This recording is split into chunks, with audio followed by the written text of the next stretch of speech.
nom du Père, et du Fils, et du Saint-Esprit. Amen.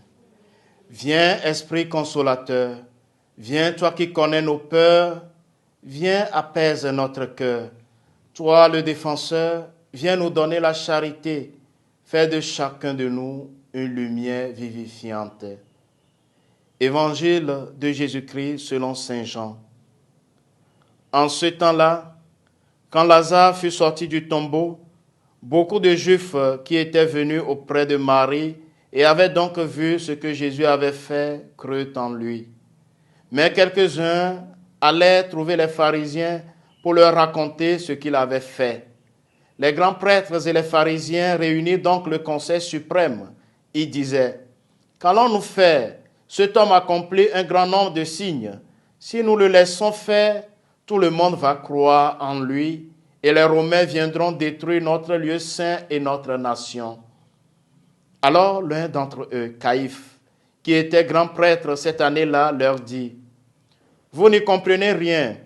Vous ne voyez pas quel est votre intérêt?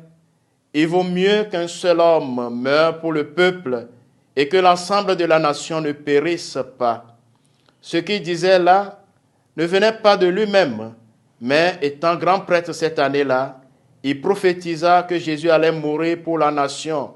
Et ce n'était pas seulement pour la nation, c'était afin de rassembler dans l'unité les enfants de Dieu dispersés. À partir de ce jour-là, ils décidèrent de le tuer. C'est pourquoi Jésus ne se déplaçait plus ouvertement parmi les Juifs. Il partit pour la région proche du désert, dans la ville d'Éphraïm, où il séjourna avec ses disciples. Or, la Pâque juive était proche, et beaucoup montèrent de la campagne à Jérusalem pour se purifier avant la Pâque. Ils cherchaient Jésus, et dans le temple, ils se disaient entre eux: « Qu'en pensez-vous? Il ne viendra sûrement pas à la fête. » Les grands prêtres et les pharisiens avaient donné des ordres. Quiconque saurait où il était devait le dénoncer pour qu'on puisse l'arrêter.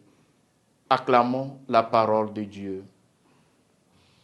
Chers frères et sœurs en Christ, en ce samedi 1er avril 2023, samedi de la 5e semaine de Carême année A, Jésus nous dit qu'il rassemble le troupeau, tandis que les mauvais bergers le dispersent.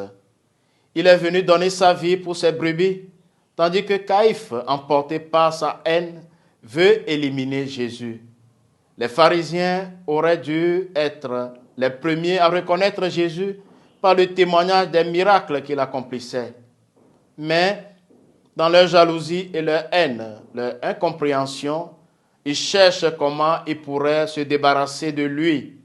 Le but qu'ils poursuivent est de se débarrasser de celui qui les dérange de plus en plus en allant à l'encontre de leurs intérêts.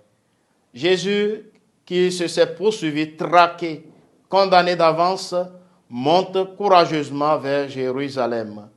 Il donne sa vie pour réaliser le plan du Père, rassembler dans l'unité les enfants de Dieu dispersés. Nous voulons prendre le chemin de Jésus, découvrir les sentiments de son cœur. À partir de ce jour-là, il décidait de le tuer. Voici la triste conclusion du cœur de l'homme devant les merveilles accomplies par le Seigneur. Malade, obscurci, aveuglé par le péché, le cœur de l'homme a besoin d'être guéri et libéré. Encore aujourd'hui, il y a tant d'injustices, de violence et de corruption. Le Seigneur est venu soigner les malades et les pécheurs. Une chose est nécessaire pour recevoir sa miséricorde. Reconnaître que moi aussi, je suis un pécheur qui a besoin d'être sauvé et d'avoir recours à sa grâce. Seigneur Jésus, ton amour pour moi est tout-puissant. Oh, comme il est si grand! Tu es capable de vaincre mon péché et ma mort. Merci Seigneur pour ta tendresse et ta miséricorde. Je m'abandonne à toi. Je te demande pardon pour mes péchés. Viens au secours de ma faiblesse quand viendra l'heure de ma mort. Ainsi soit-il. Le Seigneur soit avec vous. Que Dieu Tout-Puissant vous bénisse. Le Père et le Fils et le Saint-Esprit. Amen.